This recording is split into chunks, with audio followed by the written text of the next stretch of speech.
Lesson दिसतोय का हा?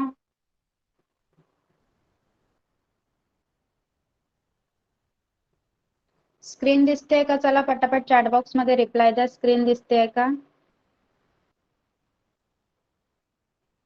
ओके, चला आपण सुरुवात करूया.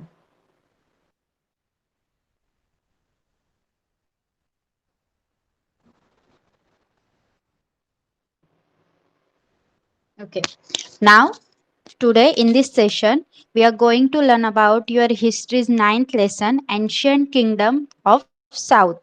म्हणजेच आज आपण या सेशन मध्ये काय शिकणार आहोत? तुमचा इतिहासाचा, हिस्ट्रीचा 9वा धडा शिकणार आहोत. ओके, दक्षिण भारतातील प्राचीन राज्य. ओके, मग ते कोणकोणते आहेत बघा. The Chera, Pandya, the Chola dynasties, sorry, the Satvahana dynasty, the Vakataka dynasty, the Chalukya dynasty, the Pallava dynasty, the Rashtrakut dynasty. Okay, म्हणजे चेर, पांड्य आणि चोळ राजघराणी. डिनस्टी इज राजघराणी. ओके, सातवाहन राजघराणे, वाकाटक राजघराणे, चालुक्य राजघराणे, पल्लव राजघराणे अँड राष्ट्रकूट राजघराणे. ओके, हा काय आहे? मॅप दिलेला आहे त्यांनी साऊथ इंडियाचा. ओके, दक्षिण भारताचा मॅप दिलेला आहे. त्याच्यात बघा बोल्ड लेटर मध्ये दिसतंय. ओके, बोल्ड लेटर मध्ये काय केलेलं आहे त्यांनी? साऊथ इंडिया मधले जे प्राचीन एन्शियंट जे किंगडम होते, प्राचीन राज्य होती, ती दिलेली आहेत बघा. सातवाहना, वाकाटका. ओके, दिसतंय सगळ्यांना? चालुक्य, पल्लव आहे खाली, पांड्या, चेर, चोला. दिसलं सगळ्यांना मॅप मध्ये ते त्यांनी किंगडम दाखवलेले आहेत ते? ओके, चला आता आपण पहिल्या किंगडम पासून सुरुवात करूया. ओके, पहिला किंगडम कोणता आहे? द चेर, पंड्या अँड चोला डिनास्टीज. म्हणजेच काय? चेर, पांड्या आणि चोळ राजघराणी यांच्याबद्दल आपण शिकूया. Okay, of the many dynasties in South India, three are mentioned in the literature of those times. These are the Chair, Pandya and Chola dynasties. म्हणजेच काय? दक्षिण भारतात ज्या प्राचीन राज्यसत्ता होत्या. आवाज येतोय सगळ्यांना क्लिअर? वर्षा मॅडम, माझा आवाज येतोय का? हा, yeah, it is dynasty not dynasty. Okay. हा, तो डायनेस्टी म्हणून प्रोनाउन्स करा त्याला. ओके ओके, गुगल प्रोनाउन्सिएशनला डिनेस्टी दिलेला म्हणून मी केलं. हा, no problem. It is dynasty basically. Okay,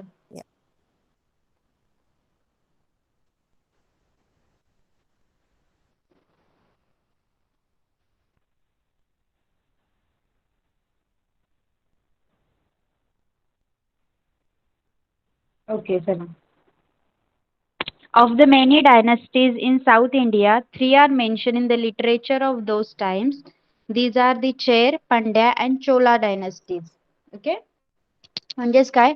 दक्षिणेतील प्राचीन राज्यसत्ता होत्या ज्या, त्याच्यामध्ये मेन जे त्यांची तत्कालीन साहित्य आहे, तेव्हा लिहिले गेलेले जे साहित्य होती, त्याच्यात 3 राज्यसत्तांचा उल्लेख केलेला होता. त्या राज्यसत्ता म्हणजे चेर, पांड्या आणि Chola. Okay,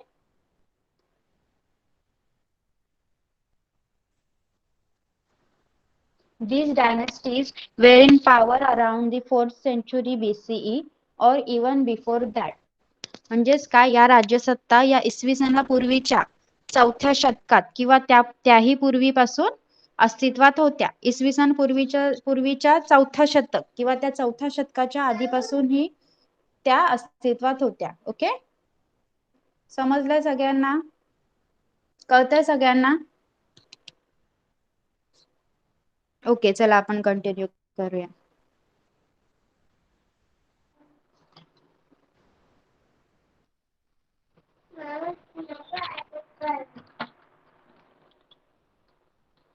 They find mention in the Ramayana and Mahabharata epics. They have also been mentioned in the Sangham literature in Tamil and in the inscription of the Maurya Emperor Ashoka. Okay, आता त्या dynasties बद्दल काय दिलेलं आहे आपल्याला बघा. त्यांचा उल्लेख त्यांना मेन्शन कशात केलेला आहे? रामायण आणि महाभारत ही जी महाकाव्य आहेत त्यामध्ये त्यांचा उल्लेख करण्यात आलेला आहे. आणि तमिळ भाषेत एक साहित्य आहे संगम नावाचं. त्या तमिळ भाषेतील संगम साहित्यात सुद्धा या 3 राज्यसत्तांचा उल्लेख आहे. आणि मौर्य सम्राट अशोक होता. मौर्य सम्राट अशोकाने काही लेख लिहिलेले होते. त्या अशोकाच्या लेखांमध्ये सुद्धा या 3 राज्यसत्तांचा उल्लेख आहे. Okay. In the periplus of the Erythraean Sea, Muziris is mentioned as an important port on the coast of Kerala. म्हणजेच काय, पेरिप्लिस ऑफ इरिथ्रियन सी हे एक पुस्तक आहे. या पुस्तकात मुझिरिस हे केरळच्या किनाऱ्यावर एक अत्यंत महत्वाचं एक बंदर आहे. ओके. पोर्ट इज बंदर, जिथे मालाची देवाणघेवाण होते किंवा माल उतरवला जातो मोठ्या मोठ्या बोटिंग मधून, त्याला बंदर म्हणतात. ओके. पोर्ट. तर तिथे मुझिरस हे एक मेन बंदर आहे, मेन पोर्ट आहे केरळमध्ये, त्याचा उल्लेख केलेला आहे. This port was in the Cher kingdom and was a major center for the export of spices, pearls, precious stones, etc. to the Rome in Italy and to other countries of the West. मग त्या बंदराचा उल्लेख कशासाठी केलेला आहे? कारण ते बंदर कुठल्या राज्यात होतं? चेर राज्यात. हे बंदर कोणत्या राज्यात होतं? चेर राज्यात. मुझिरिस या बंदरातून काय केलं जायचं? मसाल्याचे पदार्थ, मौल्यवान रत्ने, मोती इत्यादी वस्तूंची इटलीमध्ये रोम शहर आहे त्या रोमकडे किंवा पश्चिमेकडील इतर जे देश आहे तिथे निर्यात होत असे. ओके. एक्सपोर्ट होत असे. समजले सगळ्यांना इथपर्यंत? समजते शिकवलेलं? सगळ्यांना समजते शिकवलेलं? रिप्लाय द्या. ओके. चला कंटिन्यू करूया आपण. ओके.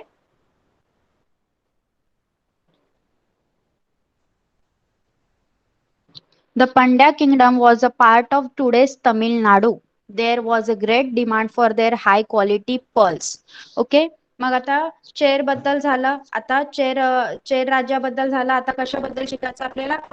पांड्य राज्य, पांड्या किंगडम. ओके. मग पांड्या किंगडम बद्दल काय दिलंय? पांड्य राज्याचा विस्तार आजच्या कुठे होता? तामिळनाडूमध्ये. आजच्या जे तामिळनाडू आहे तिथे पांड्या राज्य होतं. Okay.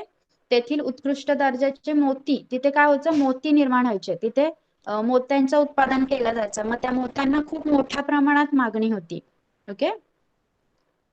The capital of this kingdom was Madurai. मग या पांड्या राज्याची राजधानी काय होती? मदुराई हे शहर पांड्या राज्याची राजधानी होती. The ancient kingdom of the Cholas occupied the region of Tiruchirappalli in Tamil Nadu. मग प्राचीन जे चोळ राज्य होते. ओके. चोळांचे राज्य होते.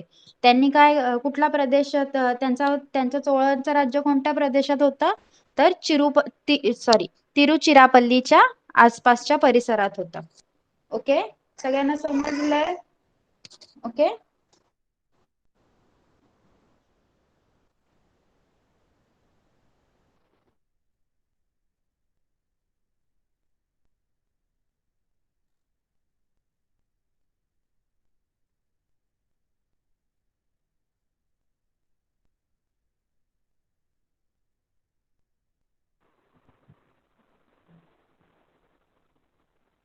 चला आता हे समजलं सगळ्यांना? 9.1 मध्ये आपण काय काय शिकलो?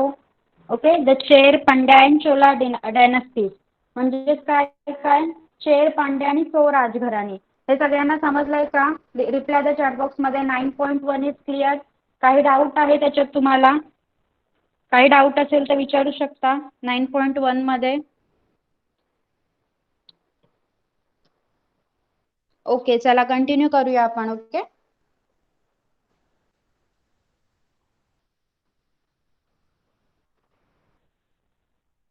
चला तर 9.2 काय आहे आपला? The Satavahana dynasties. ओके. म्हणजेच काय? सातवाहन राजघराणे. Okay. As in the north, after the decline of the Maurya Empire, the local kings in Maharashtra, Andhra Pradesh, Karnataka also become independent. म्हणजेच काय? मौर्य साम्राज्य होता. नॉर्थ मध्ये काय होतं तेव्हा? मौर्य साम्राज्य, मौर्य एम्पायर. जेव्हा मौर्य साम्राज्याचा ऱ्हास झाला तेव्हा उत्तर भारताप्रमाणेच महाराष्ट्र, आंध्र प्रदेश, कर्नाटक या प्रदेशातील जे लोकल किंग्स होते, जे स्थानिक राजे होते, ते काय झाले, इंडिपेंडंट झाले, स्वतंत्र झाले. आणि त्यांनी काय केलं, they establish small kingdom of their own. त्यांनी स्वतःची अशी छोटी छोटी राज्य स्थापन केली. ओके, स्वतःची छोटी राज्य बनवली. One of this was Satavahana dynasty. मग त्या छोट्या छोट्या राज्यांमधीलच एक काय होतं, तर सातवाहन घराणे होतं. Okay. Pratishthan or the present day Paithan in Maharashtra was their capital. मग त्याची राजधानी काय होती, आत्ताचं पैठण, महाराष्ट्रातील जे पैठण शहर आहे, ती म्हणजे त्या काळची सातवाहन डायनास्टीची राजधानी होती, सातवाहन घराण्यांची राजधानी होती. तेव्हा ते पैठणचं नाव काय होतं, Pratishthan. Okay. King Simuka was the founder of the Satavahana dynasty. मग सातवाहना राजघराणे आहे, त्याचा संस्थापक कोण होता, फाउंडर कोण होता, तर किंग सिमुक, राजा Simuk. Okay. The inscription in the Nane Ghat caves near Junnar in Pune district bears the names of the important person of this dynasty. मग पुणे जिल्ह्यात काय आहे, जुन्नर जवळ नाणे घाट आहे. त्या नाणे घाटात काय आहेत, लेणी आहेत. लेणी माहिती आहेत ना, दगडांमध्ये कोरून बनवली जातात. तर त्या लेण्यांमध्ये कोरीव लेख आहेत. तर त्या लेखांमध्ये काय झालेलं आहे, या घराण्यातील महत्वाचे जे व्यक्ती आहेत त्यांची नावं लिहिलेली गेली आहेत, नावं कोरली गेलेली आहेत. ओके, समजते सगळ्यांना. आता सातवाहन घराण्यामध्ये आपण ते जो अभ्यासतोय ते कळतंय का सर्वांना? ओके, कंटिन्यू करूया आपण. ओके.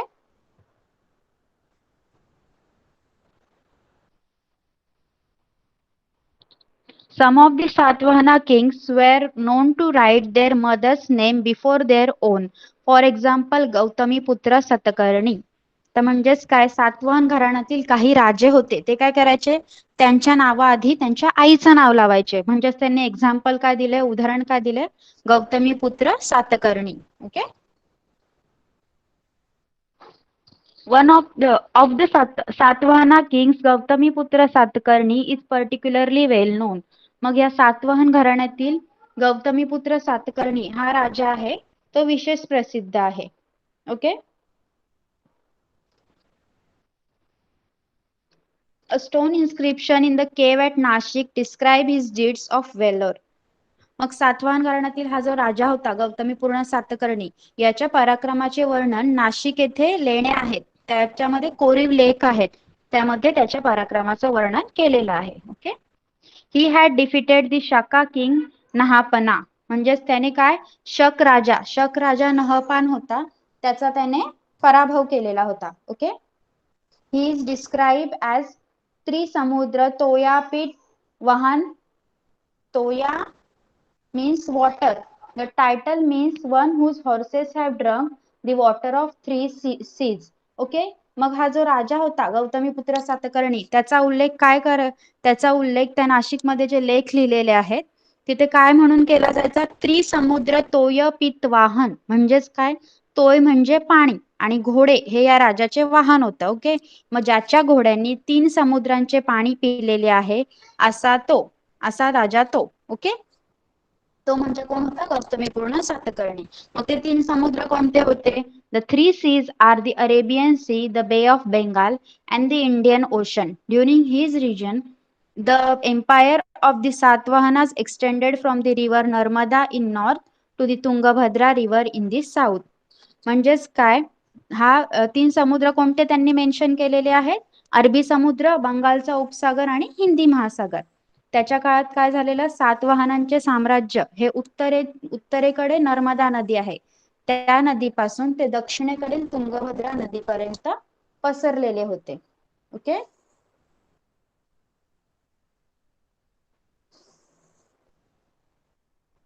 ओके, सगळ्यांनी आता सातवाहना डायनेस्टी मधला आता मी शिकवले तिथपर्यंत रीड करा. चला, सगळ्यांनी पटकन रीड करायचं आहे आणि काय डाऊट असतील तर विचारायचे आहेत मला.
ओके, काही डाऊट आहे का कुणाला? समजलं? मेन याच्यात कोणाचा उल्लेख केलेला आहे? सातवाहन घराण्यात गौतमीपुत्र सातकर्णी या राजाचा. ओके, आणि त्याच्याबद्दलच वर्णन केलेलं आहे. त्यांनी कुठपर्यंत कुठेपासून कुठपर्यंत राज्य पसरवलं वगैरे. ओके, समजलं सगळ्यांना? ओके, चला आपण कंटिन्यू करूया.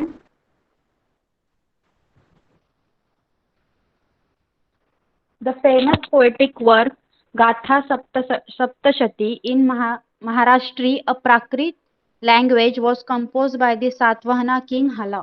Okay, मग काय आहे गाथा सप्तशती? गाथा सप्तशती हा महाराष्ट्री ही तेव्हा एक प्राकृतिक भाषा होती. त्या प्राकृतिक भाषेतील ग्रंथ लिहिलेला आहे, तो खूप प्रसिद्ध आहे. तो कोणी लिहिलेला आहे? हाल नावाच्या सातवाहन राजाने लिहिलेला आहे. Okay, This work provides information about the life of people during the Satavahana period. मग हा ग्रंथ का प्रसिद्ध आहे? कारण सातवाहन काळातील जी लोक होती ते त्यांची लाईफ कशी होती, त्यांचं लोकजीवन, ती लोक कसे जीवन जगायचे याची माहिती त्या ग्रंथातून आपल्याला मिळते. Okay, Indian trade increased greatly during the Satvahana period. Paithan, Ter, Bhokardan, Kolhapur was recognized as important center of trade. मग त्यावेळी काय झालंय? महाराष्ट्रात काय झालं तेव्हा? सातवाहन काळात भारतीय व्यापारात खूप मोठ्या प्रमाणात वाढ झाली. ओके, मग म्हणूनच महाराष्ट्रातील पैठण, तेर, भोकरदन, कोल्हापूर या स्थळांना काय झालं? व्यापारी म्हणजेच इम्पॉर्टंट सेंटर ऑफ ट्रेड म्हणजेच काय, व्यापाराची प्रमुख केंद्रे म्हणून विशेष महत्व प्राप्त झालं. Okay, during this period many artistic object were produce at this places. मग यावेळी कशाचं उत्पादन करायचे ते? आर्टिस्टिक ऑब्जेक्ट म्हणजे काय? कलाकुसरीच्या वस्तू, त्यांचं उत्पादन केलं जायचं. Okay, Indian goods were exported as far away as Rome. मग भारतातील मालाची निर्यात कुठपर्यंत केली जायची?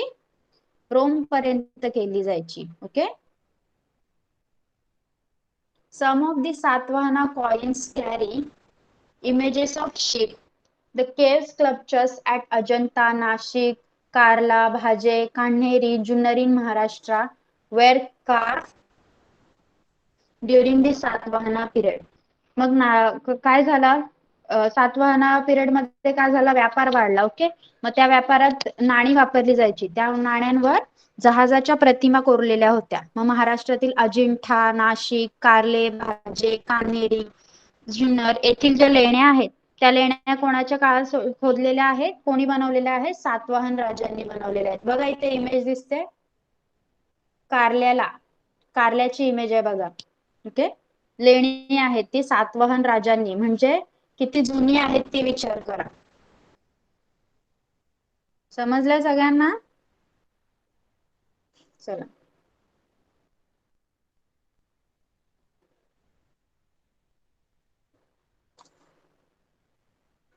आता सातवाहन घराणे समजलंय? काही डाऊट आहे 9.2 मध्ये? सांगा लवकर. Satavahana dynasty is clear to you? Satavahana राजघराण्याबद्दल समजलंय का सगळ्यांना? ओके, पुढे कंटिन्यू करूया का आपण? ओके, चला.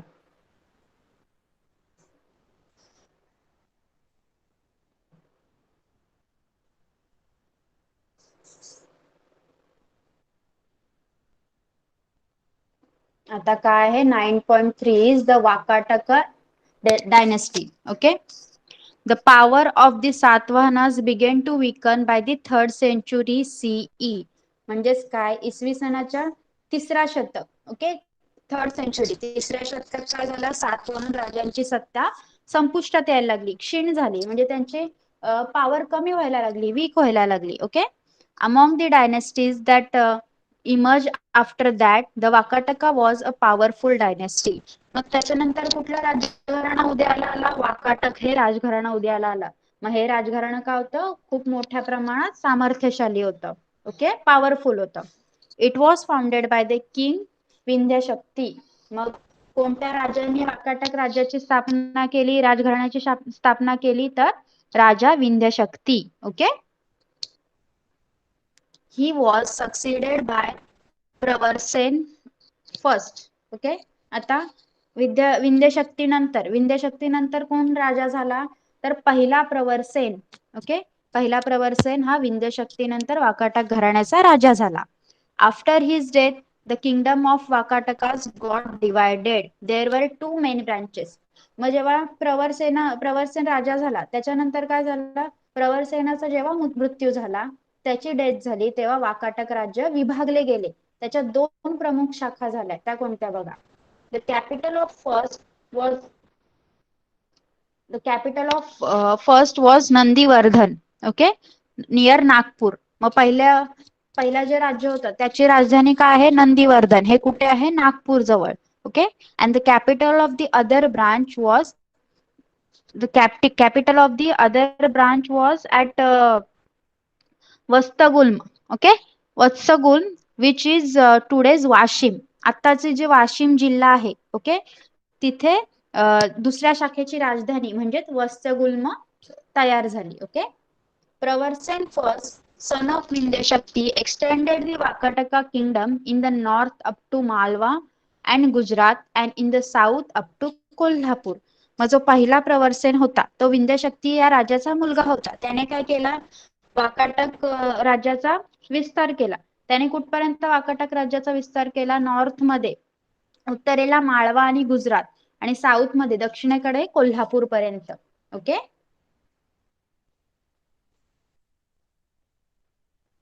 समजलं सगळ्यांना?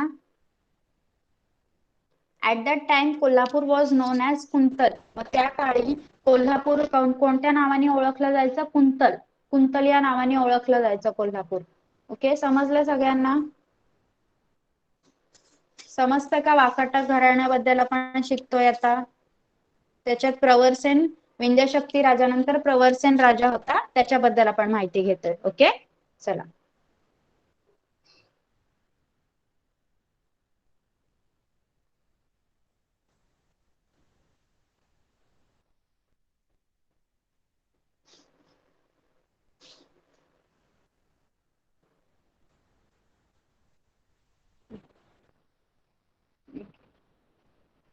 We have read that the Gupta Emperor Chandragupta II had married his daughter Prabhavati to Rudrasen II, the Vakataka king. Okay. मग आता जेव्हा तुम्हाला चंद्रगुप्त मौर्याचं त्याच्याबद्दल शिकवलेलं आहे. ओके. अगोदरच्या लेसन मध्ये तुम्ही शिकला असाल. त्याच्यात काय सांगितलंय की चंद्रगुप्त सम्राट दुसरा, ओके, त्याने काय केलेलं? दुसरा चंद्रगुप्त सम्राट होता, त्याने स्वतःची मुलगी प्रभावती हिचा विवाह दुसरा रुद्रसेन, ओके, रुद्रसेन टू म्हणजे दुसरा रुद्रसेन हा एक वाकाटक राजा होता त्याच्याशी केलेला होता. Okay. Varahadeva, a minister of the Vakataka king Harisena, was a follower of Buddhism. मग हरिसेन हा वाकाटक राजाचा वराहदेव नावाचा मंत्री होता. ओके. वाकाटक राज्य होतं, त्याचा वराहदेव नावाचा मंत्री होता. तो काय होता? बौद्ध धर्माचा एक अनुयायी होता. Cave number 16 at Ajanta was dug at his instance. मग अजिंठा येथील जे 16 क्रमांकाची लेणी आहे, ओके, ती त्यांनीच खोदून घेतलेली होती. बघा इथे पिक्चर मध्ये दिलेली आहे अजिंठा येथील केव. ओके. लेणी दिलेली आहे. Some other caves at Ajanta were dug and beautified with paintings during हरिसेना's region. Okay. म्हणजेच काय? हरिसेन राजाच्या कारकिर्दीत त्याच्या कारकिर्दीमध्ये अजिंठा येथील खूप मोठ्या प्रमाणात लेण्यांचे खोदाई आणि त्यांचे तसेच त्यांना सुशोभित, ओके, पेंटिंग्स आणि त्यांना ब्युटिफाईड करण्यात आलं होतं. ओके. डग म्हणजे त्यांनी खोदल्या त्या लेण्या आणि त्यांना पेंटिंग करून त्यांना सुशोभित ब्युटिफाईड करण्यात आलं. Okay. The Vakataka king Pravarsen II composed Setubandha in Maharashtri, a Prakrit language. मग जो वाकाटक राजा होता दुसरा प्रवरसेन त्यांनी महाराष्ट्री, त्या काळी महाराष्ट्री ही प्राकृतिक भाषा होती, त्यांनी महाराष्ट्री या प्राकृतिक भाषेत सेतुबंद या ग्रंथाची रचना केली होती. Similarly Kalidasa's Meghaduta also belongs to this period. मग कालिदास या कवीचं मेघदूत हे काव्य प्रसिद्ध आहे. ते काव्य पण याच काळातलं आहे. ओके, हे बघा, तो बौद्ध धर्माचा अनुयायी होता, बौद्ध धर्म फॉलो करत होता, म्हणून त्यांनी बोधिसत्व पद्मपाणी हे अजिंठामधील लेणी कोरलेली आहे. दिसतं सगळ्यांना पिक्चर मध्ये. Okay,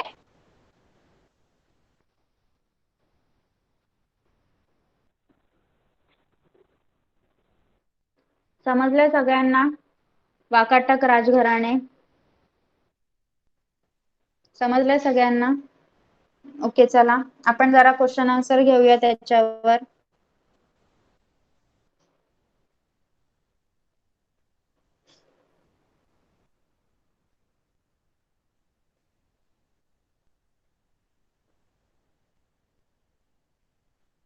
Who found Wakatak dynasty? कोणत्या राजांनी वाकाटक राजघराण्याची स्थापना केली? कोण होता फाउंडर वाकाटक राजघराण्याचा? Who found Vakataka dynasty? सांगा लवकर.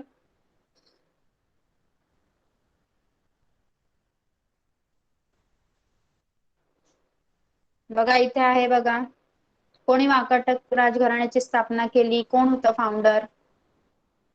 बोला लवकर. Okay, very good, Vindhyashakti. Okay, Vindhyashakti. Okay, राजा विंध्यशक्ती, किंग विंध्यशक्ती. ओके,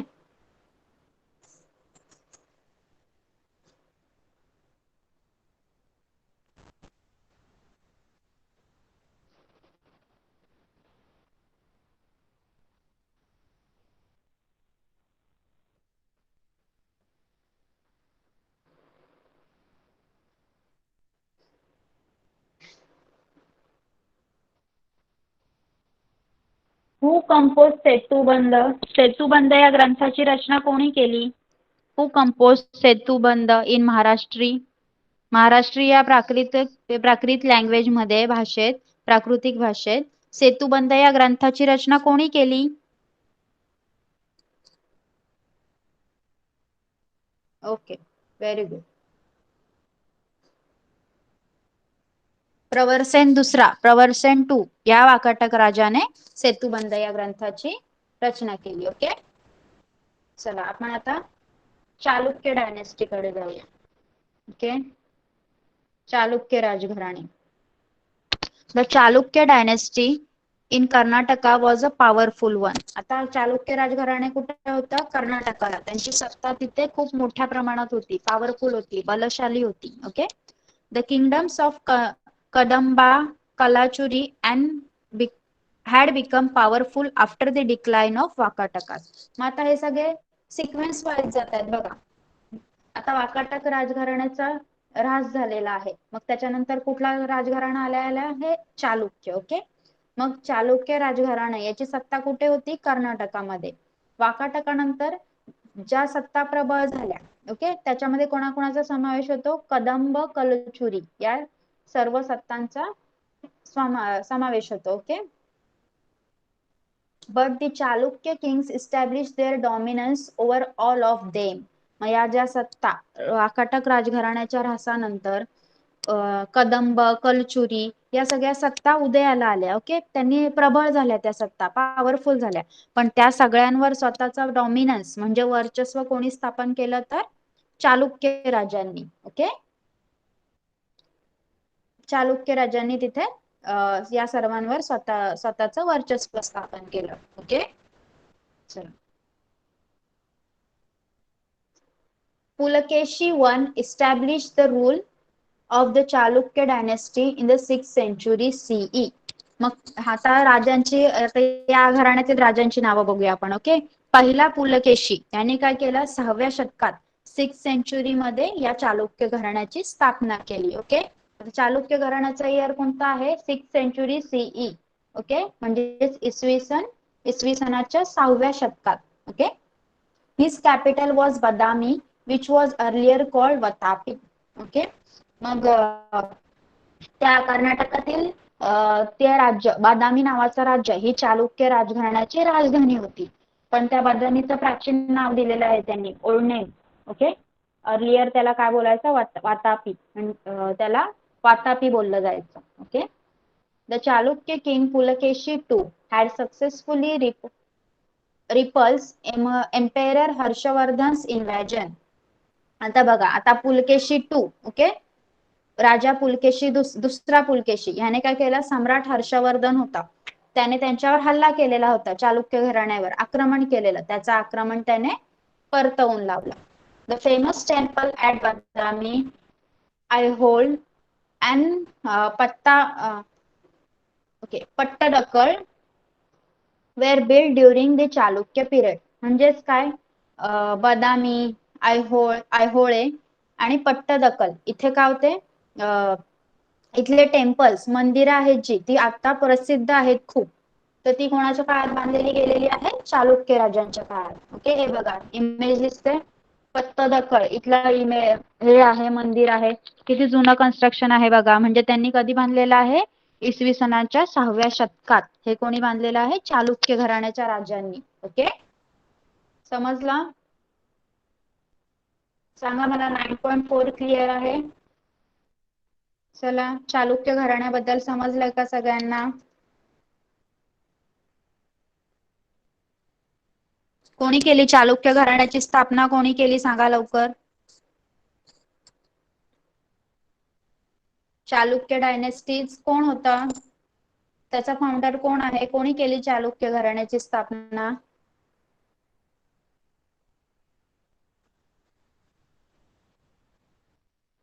बघा लवकर. हु फाउंड चालुक्य घराणं, कोणी कोणी हे केलं, कोणी इस्टॅब्लिश केलं?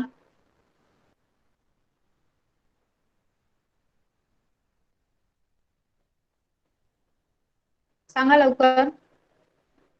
पहिला पुलकेशी. ओके. पुलकेशी 1. आणि कधी केलंय तर इसवी सनाच्या 6व्या शतकात, म्हणजेच 6th सेंचुरी मध्ये.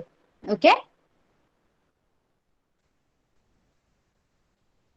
आता ते बदामी, ऐहोळे, पट्टदकल इथली मंदिरं जी फेमस आहेत, ती पण चालुक्य राजांच्या कारकिर्दीत बांधलेली आहेत. ओके. मग ते पण तुम्हाला क्वेश्चन विचारलं जाऊ शकतं. ओके. चला, आता काय आहे, द पल्लवा डायनेस्टी. ओके. बघा इथे, म्हणजेच पल्लव राजघराणे. The Pallavas were also a powerful dynasty in South India. म्हणजेच काय, पल्लव राजसत्ता दक्षिण भारतात, साऊथ इंडियामध्ये पल्लव राजसत्ता ही एक मोस्ट पॉवरफुल, म्हणजे खूप प्रबळ राज्यसत्ता होती.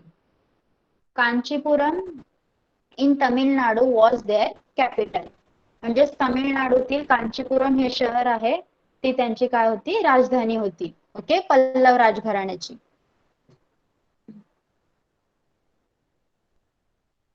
Mahendravarman was an able Pallava ruler. मग आता या पल्लव राजघराण्यातील राजांबद्दल बघायचं आपल्याला. ओके. महेंद्रवर्मन हा काय होता, एक कर्तबगार पल्लव राजा होता. एबल पल्लवा रूलर म्हणजेच एक कर्तबगार पल्लव राजा होता. ही एक्सपांडेड दी पल्लवा किंगडम. मग त्याला काय केला, आपल्या पल्लव राज्याचा मोठ्या प्रमाणात विस्तार केला. He was also a playwright. म्हणजे तो एक प्ले राईट, प्ले म्हणजे काय, नाटक. ओके. तो नाटककार होता, तो नाटक लिहायचा. Okay. His son Narasimhavarman repulse the attack on his kingdom by Chalukya king.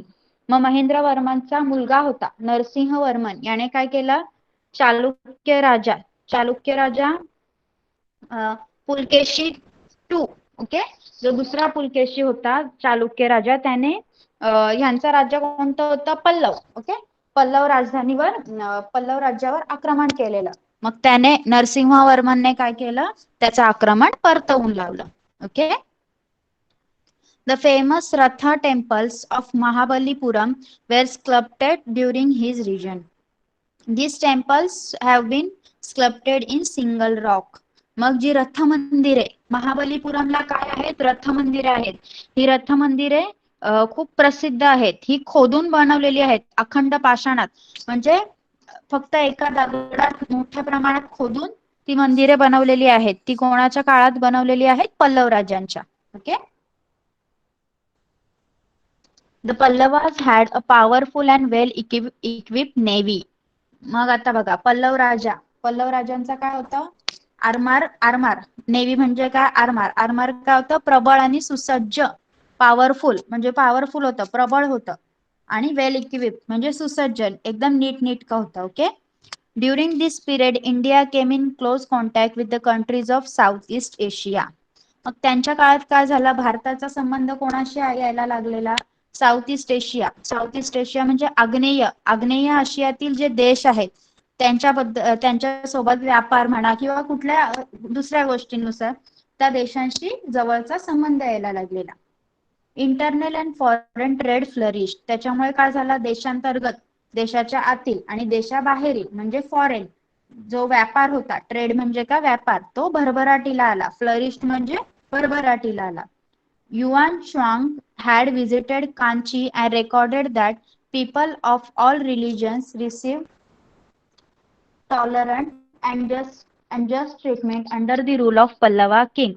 मग युआन श्वांग हा एक फॉरेनर होता, बाहेर देशातील माणूस होता. त्याने काय केलं? कांचीला भेट दिलेली.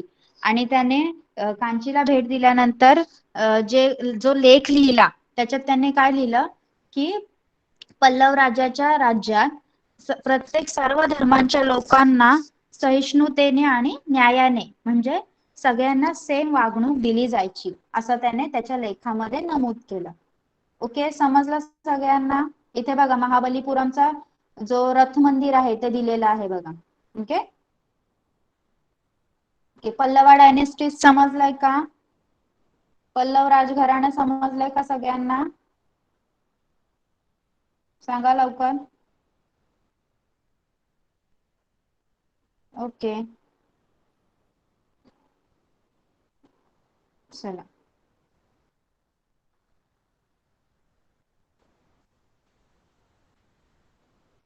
ओके, चला. आता आपला काय आहे हा? The Rashtrakuta dynasties. ओके, म्हणजे आता लेसनचा शेवटचा पार्ट राहिलेला आहे आपला, म्हणजेच राष्ट्रकूट राजघराणे. आता त्याच्याबद्दल आपण जाणून घेऊया. At the height of their power the dominion of the Rashtrakoot dynasties extended from the Vindhya mountains up to Kanyakumari in the south. म्हणजेच काय? राष्ट्रकूट घराणे आहे जेव्हा त्यांचा डॉमिनियन पिरियड होता, म्हणजे भरभराटीचा काळ होता, तेव्हा त्यांची सत्ता ही कुठून कुठपर्यंत पसरलेली होती? विंध्य पर्वतांपासून ते दक्षिणेला कन्याकुमारी पर्यंत त्यांची सत्ता पसरलेली होती. Okay. Their power was first established in Maharashtra by King Dantidurga. मग राष्ट्रकूट घराण्याची महाराष्ट्रात कोणी सत्ता स्थापन केली? दंतीदुर्ग या राजाने त्यांची पहिली पॉवर म्हणजे पहिली सत्ता ही महाराष्ट्रात दंतीदुर्ग या राजाने स्थापन केली. Okay. Krishna Raja one had the famous Kailash temple carved at Ellora. Krishna राजा पहिला याने काय केलं? वेरूळला सुप्रसिद्ध कैलास मंदिर आहे की नाही, त्याला खोदण्याचं काम म्हणजे त्याला बनवण्याचं काम कोणी केलं? कृष्ण राजा पहिला. Okay. Up to now we have learn about the different dynasties that ruled ancient India. Okay. आतापर्यंत आपण काय शिकलो? प्राचीन भारतातील ज्या विविध राजकीय सत्ता होत्या, ओके, त्याच्याबद्दल शिकलो की नाही? मग आता जो नेक्स्ट सेशन असेल त्याच्यात आपण काय करणार आहोत? कशाचा रिव्ह्यू घेणार आहोत? प्राचीन भारतातील सामाजिक आणि सांस्कृतिक जीवन म्हणजेच काय? सोशल आणि कल्चरल लाईफ. ओके, समजलं सगळ्यांना हा लेसन? चला, आता मला सांगा कोणकोणत्या डायनेस्टीजचा अभ्यास केला आपण या लेसन मध्ये? चला लवकर लवकर एक एक प्रत्येकाने लिहायचं. ओके, चला लिहा चॅट बॉक्स मध्ये. मराठी मीडियम वाल्यांनी मराठीत लिहायचंय. हा, चला सगळ्यांनी लिहा एक एक.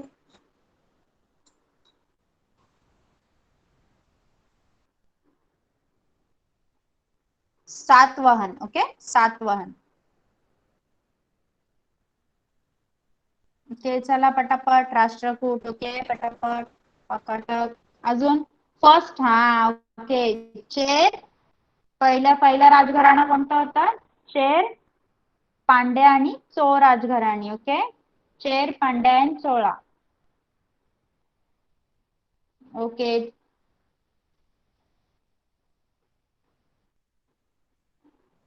ओके व्हेरी गुड चला मी परत रिकॉल करते ओके चेर पांड्या आणि चोळ राजघराणी Chera Pandya and Chola dynasties okay Satavahana राजघराणे म्हणजेच काय सातवाहन डायनेस्टीज वाकाटक राजघराणे वाकाटक डायनेस्टीज ओके चालुक्य राजघराणे चालुक्य डायनेस्टीज पल्लव राजघराणे पल्लवा डायनेस्टीज अँड राष्ट्रकूट राजघराणे Rashtrakuta dynasties okay very good चला आता आपण क्वेश्चन आन्सर्स बघूया चला सगळ्यांना विजिबल आहेत का क्वेश्चन आन्सर दिसतात का आता सांगा मला first is whose name did the Satavahana kings write before their own Satavahana राजे होते ते स्वतः अगोदर कोणाचं नाव लिहायचे स्वतःच्या नावा अगोदर कोणाचं नाव लावत असत ते सांगा लवकर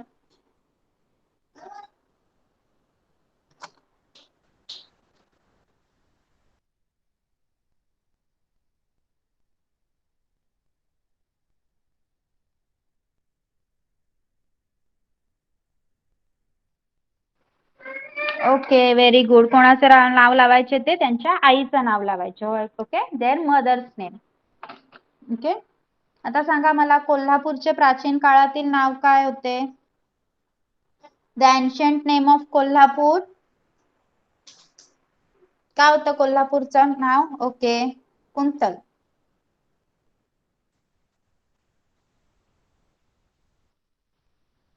ओके चला आता इथे बघा second question is complete the table by reading the map in the lesson okay आता मॅप मध्ये काय दिलेलं आहे कांची कांचीचे जी प्रमुख शहरं आहेत ती दिलेली आहेत आयहोल बदामी आयहोळे बदामी आणि पत्तदकल ओके मग आता पल्लव राजघराण्यात काय काय येणार ते बघा बघा मॅप मध्ये मॅप कुठे आहे आपला फर्स्ट ओके बघा पल्लव मध्ये काय काय येते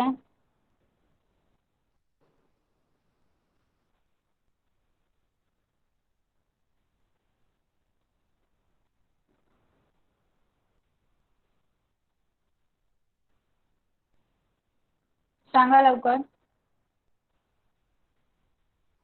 पल्लव राज्यातील दिलेला आहे आणि कांची मधील ओके पल्लव मध्ये कांची ओके आयहोळ बदामी पट्टदकल हे कशात येत आहे कोणत्या राजघराण्यात येत आहे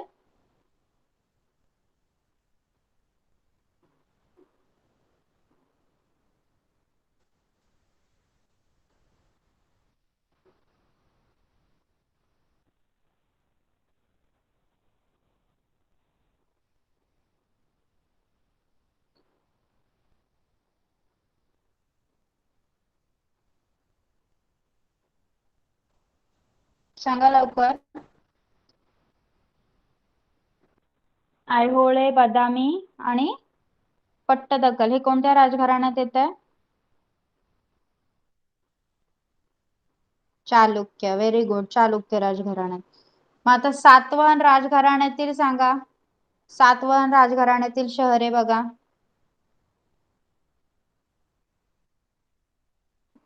ओके चला आता थर्ड क्वेश्चन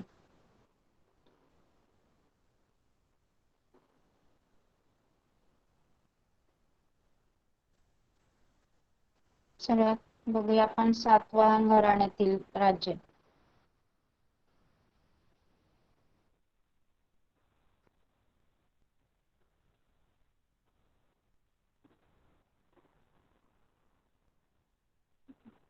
ओके तर सातवाहन घराण्यात काय काय येते बघा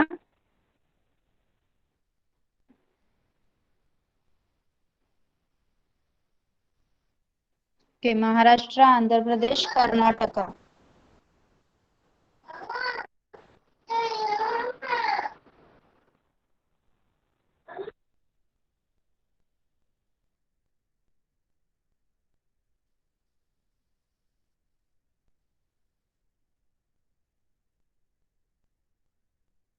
ओके, थर्ड मध्ये काय दिलेलं आहे तुम्हाला? एक टेबल दिलेला आहे.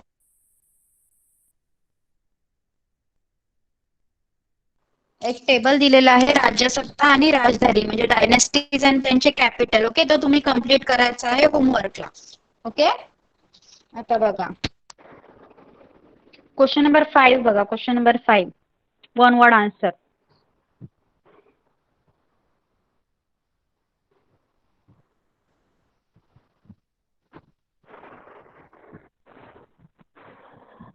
Name the ancient dynasties of southern India. दक्षिणेतील प्राचीन राज्यसत्ता कोणकोणत्या होत्या त्याच्याबद्दल आपण आता शिकलोय. तुम्ही लिहू शकाल ना होमवर्क मध्ये? सगळ्या डायनेस्टीजची, सगळ्या राजघराण्यांची नावं लिहायची आहेत. ओके,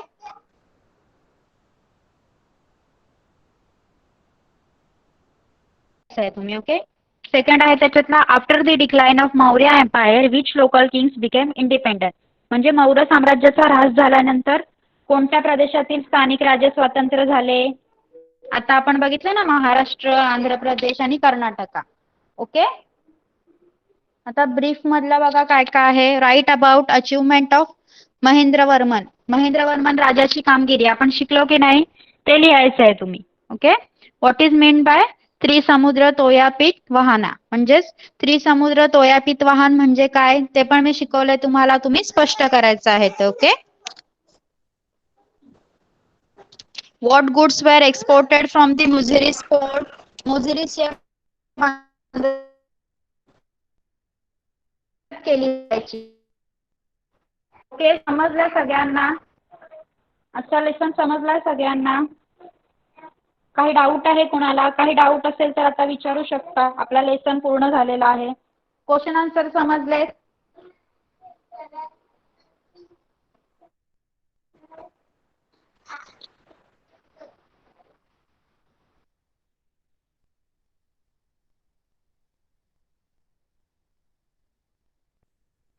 क्वेश्चन आन्सर समजलेत का सगळ्यांना?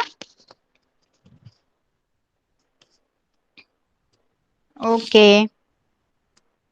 चला, तुमचा होमवर्क आहे तो तुम्हाला गुगल क्लासरूम वर पण पाठवला जाईल. पण आता तुम्हाला कळलंय ना आपल्याला काय काय करायचं आहे होमवर्क मध्ये ते. आपण सगळे क्वेश्चन आन्सर्स क्लिअर करून घेतलेत. ओके, तुम्हाला फक्त ते आता तुमच्या बुक मध्ये नोट डाऊन करायचे आहे. ओके, अजून काही एक्सप्लेनेशन पाहिजे का? लेसन वर झालाय, सगळ्यांना समजलंय का?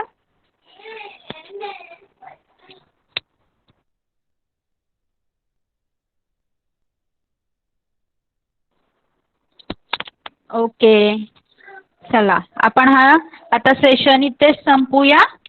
ओके, तुम्हाला तुमचा होमवर्क हा गुगल क्लासरूम वर पाठवला जाईल. ओके, तुम्ही लेफ्ट करू शकता आता class. Bye ma'am, good night. Bye bye. Bye ma'am. Bye bye. Bye bye. Bye.